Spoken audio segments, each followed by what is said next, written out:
ಆತ್ಮೀಯ ವೀಕ್ಷಕರೇ, ನನ್ನ ವಿಡಿಯೋಗೆ ಹೃದಯಪೂರ್ವಕವಾದ ಸ್ವಾಗತ. ಯುವನಿಧಿ ಫಲಾನುಭವಿಗಳಿಗೆ ಈಗಾಗಲೇ ಅಕ್ಟೋಬರ್ ನವೆಂಬರ್ ಅಮೌಂಟ್ ಬಂದಿದೆ. ಬಟ್ ಕೆಲವೊಬ್ಬರಿಗೆ ಪೆಂಡಿಂಗ್ ಇದೆ. ಕೆಲವೊಬ್ಬರಿಗೆ ಪೆಂಡಿಂಗ್ ಇರುವಂಥದ್ದು ಡಿಕ್ಲರೇಷನ್ ನಾಟ್ ಪ್ರೊವೈಡ್ ಅಂತ ತೋರಿಸ್ತಾ ಇದೆ. ಇದಕ್ಕೆ ಏನು ಮಾಡಬೇಕು? ಕೆಲವೊಬ್ಬರು 3,000 ಮಾತ್ರ ಬಂದಿದೆ, ಇನ್ನೂ 3,000 ಬಂದಿಲ್ಲ. ಅದು ಯಾವ ತಿಂಗಳ ಅಮೌಂಟು ಅಂತ ತಿಳ್ಕೊಳ್ಳೋಕ್ಕಾಗ್ತಾ ಇಲ್ಲ. ಮತ್ತು ಕೆಲವೊಬ್ಬರಿಗೆ ಇನ್ನು 6,000 ಅಮೌಂಟು ಕೂಡ ಬಂದಿಲ್ಲ. ಏನು ಮಾಡಬೇಕು? ಮತ್ತು ಏನು ಪೆಂಡಿಂಗ್ ಹಣ ಇದೆಯಲ್ಲ ಅದು ಯಾವಾಗ ಬರುತ್ತೆ, ಮತ್ತು ಅದ್ರ ಜೊತೆಗೆ ಡಿಸೆಂಬರ್ ತಿಂಗಳ ಹಣ ಕೂಡ ಯಾವಾಗ ಕ್ರೆಡಿಟ್ ಆಗುತ್ತೆ ಅನ್ನೋದನ್ನು ತಿಳಿಸ್ಕೊಡ್ತೀನಿ. ಮತ್ತು ಇದ್ರ ಜೊತೆಗೆ ಮೊದಲನೇದು ಡಿಸೆಂಬರ್ ಮಂತಿನ ಅಮೌಂಟು ಯಾವಾಗ ಬರುತ್ತೆ ಅಂತ ಕೇಳಿದ್ರೆ, ಡಿಸೆಂಬರ್ ಮಂತಿನ ಅಮೌಂಟು ಜನವರಿ 15ನೇ ತಾರೀಕು ಒಳಗಡೆ ಬರೋ ಸಾಧ್ಯತೆ ಇಲ್ಲ ಸ್ನೇಹಿತರೆ. ಅದು ಇನ್ನೂ ಶಾರ್ಟ್ಲಿ ಡಿಕ್ಲೇರ್ಡ್ ಅಂತ ತೋರಿಸ್ತಾ ಇದೆ. ಅಂದರೆ December month self declaration check ಮಾಡಿದ್ರೆ ಇನ್ನೂ ಸ್ಟೇಟಸ್ ಪೆಂಡಿಂಗ್ ಅಂತ ತೋರಿಸ್ತಾ ಇದೆ.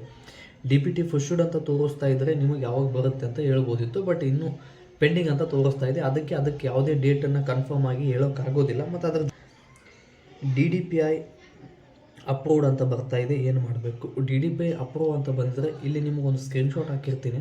ಅಂದರೆ ಗೂಗಲಲ್ಲಿ ಯುವನಿಧಿ ಪೋರ್ಟಲಲ್ಲಿ ಇದ್ರ ಬಗ್ಗೆ ಏನು ಅಪ್ಡೇಟ್ ಇದೆ, 30ರಿಂದ 45 ದಿನದವರೆಗೂ DDPI, DDPO, DDEE ಅಂತ ಏನಾದರೂ ನಾಟ್ ಅಪ್ರೂವ್ಡ್ ಅಂತ ಏನಾದರೂ ತೋರಿಸ್ತಾ ಇದ್ದರೆ ಇನ್ನು 35ರಿಂದ 45 ದಿನದೊಳಗಡೆ ಯಾವುದೇ ಅಪ್ಡೇಟ್ ಬರಲ್ಲ ಅನ್ನೋದನ್ನು ತಿಳಿಸಿದ್ದಾರೆ ಸ್ನೇಹಿತರೆ. ಮತ್ತು ಅದರ ಜೊತೆಗೆ ನಾಟ್ ಪ್ರೊವೈಡ್ ನವಂಬರ್ ಮಂತ್ ಅಂತ ಬರ್ತದೆ. ಅಂದರೆ ನೀವು November month declaration not provide ಅಂದರೆ ಅಮೌಂಟ್ ಸ್ಟೇಟಸನ್ನು ಚೆಕ್ ಮಾಡೋಕೆ ಹೋದಾಗ ಡಿಕ್ಲರೇಷನ್ ನಾಟ್ ಪ್ರೊವೈಡ್ ಅಂತ ಬರ್ತಾ ಇದೆ.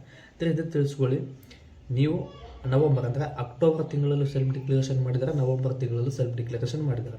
ನವಂಬರ್ ತಿಂಗಳು ಸೆಲ್ಫ್ ಡಿಕ್ಲರೇಷನ್ ಮಾಡಿಸ್ಬೇಕಾದ್ರೆ ಅಲ್ಲಿ ಏನಾದರೂ ಎರರ್ ಬಂದಿತ್ತು ಅನ್ನೋದನ್ನು ನೋಡ್ಕೊಳ್ಳಿ. ಎರರ್ ಏನಾದರೂ ಬಂದಿತ್ತು ಅಂದರೆ ಏನು ಎರರ್ ಬಂದಿತ್ತು ಅನ್ನೋದನ್ನು ಕಮೆಂಟ್ ಮಾಡಿ. ಮತ್ತು ಅದ್ರ ಜೊತೆಗೆ ನಾಳೆ ಅಥವಾ ನಾಡಿದ್ದು ಕಂಪಲ್ಸರಿ ಬರುತ್ತೆ. ಮಂತ್ ಎಂಡ್ 31ನೇ ತಾರೀಕು ಒಳಗಡೆ DPT ಫುಶ್ಡ್ ಅಂತ ಬರುತ್ತೆ. ಪೆಂಡಿಂಗ್ ಅಂತ ಇದ್ದರೆ ಸೆಲ್ಫ್ ಡಿಕ್ಲರೇಷನ್ ಮಾಡಿಸ್ಬೇಕಾದ್ರೆ ಏನಾದರೂ ತೊಂದರೆ ಆಗಿರುತ್ತೆ, ಅದಕ್ಕೆ ಪೆಂಡಿಂಗ್ ಅಂತ ತೋರಿಸ್ತಾ ಇರ್ತದೆ. ಮತ್ತು ಅದರ ಜೊತೆಗೆ ಇನ್ನೊಂದು declaration not provide October, September ಮತ್ತು ನವಂಬರ್ ಈ ರೀತಿ ಇನ್ನೊಂದು ಇದೆಯಲ್ಲ, ಇದಕ್ಕೆ ಇನ್ನೊಂದು ಆನ್ಸರ್ ಕೊಟ್ಟಿದ್ದಾರೆ.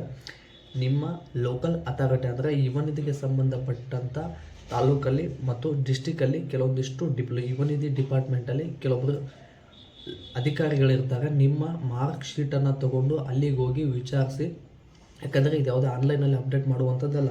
ಡಿಕ್ಲರೇಷನ್ ನಾಟ್ ಪ್ರೊವೈಡ್ ಅಂತ ಏನಾದರೂ ಇದ್ದರೆ, DDPI ಅಂತ ಇದ್ದರೆ ನೀವು ಮಾರ್ಕ್ ಶೀಟನ್ನು ತೊಗೊಂಡು, ಅಂದರೆ ನೀವು ಡಿಗ್ರಿ ಎಲ್ಲ ಮಾರ್ಕ್ ಶೀಟನ್ನು ತೊಗೊಂಡು ಅಲ್ಲಿ ಇರ್ತಕ್ಕಂಥ ಅಧಿಕಾರಿಗಳನ್ನ ಭೇಟಿ ನೀಡಿ ಅವರ ಸಲಹೆಯನ್ನು ಪಡ್ಕೊಂಡು ಸಮಸ್ಯೆಗಳಿಗೆ ಸಾಲ್ವ್ ಮಾಡ್ಕೊಳ್ಳಿ ಅಂತ ಹೇಳೋದಕ್ಕೆ ಇಷ್ಟಪಡ್ತೀನಿ. ಮತ್ತು ವಿಡಿಯೋನ ಪೂರ್ತಿಯಾಗಿ ನೋಡಿರ್ತಕ್ಕಂಥ ನಿಮ್ಮೆಲ್ಲರಿಗೂ ಹೃದಯಪೂರ್ವಕವಾದ ಧನ್ಯವಾದಗಳು ಸ್ನೇಹಿತರೆ.